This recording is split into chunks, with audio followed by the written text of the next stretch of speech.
রাজ্যের স্বাস্থ্য কর্তাদের পদত্যাগ সহ ৬ দফা দাবিতে মঙ্গলবার বিকেল থেকে স্বাস্থ্য ভবনের সামনে অবস্থান বিক্ষোভে বসেছেন আন্দোলনরত জুনিয়র চিকিৎসকগণ।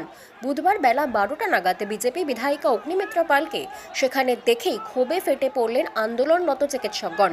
উঠল গো ব্যাক স্লোগান। ঘটনাকে ঘিরে তীব্র উত্তেজনা তৈরি হয়েছে স্বাস্থ্য ভবন চত্বরে।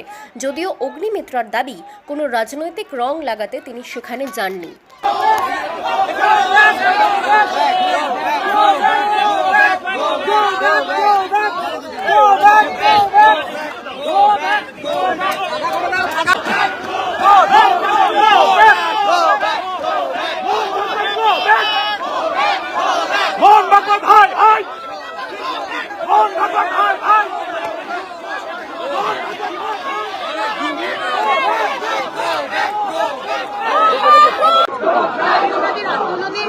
রাজনৈতিক রং লাগাতে আসে আমার 12টার সময় প্রেস কনফারেন্স, আমার এখানে কাজ আছে, এটা আমার আমি পার্টির জেনারেল সেক্রেটারি।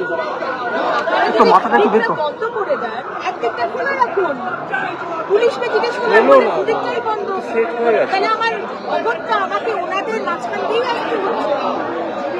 তাদের বুঝতে হবে আমরা সম্পূর্ণভাবে ভারতীয় জনতা পার্টির প্রতিটা নেতৃত্ব, প্রতিটা কার্যকর্তা আজকে জুনিয়র ডাক্তারদের এই আন্দোলনে আছে।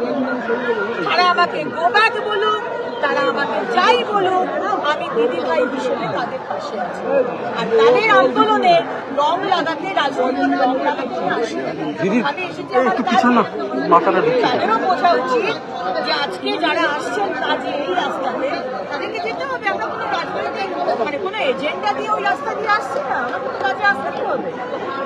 বাংলা খবর, আপনার রাজনীতি, আপনার আওয়াজ।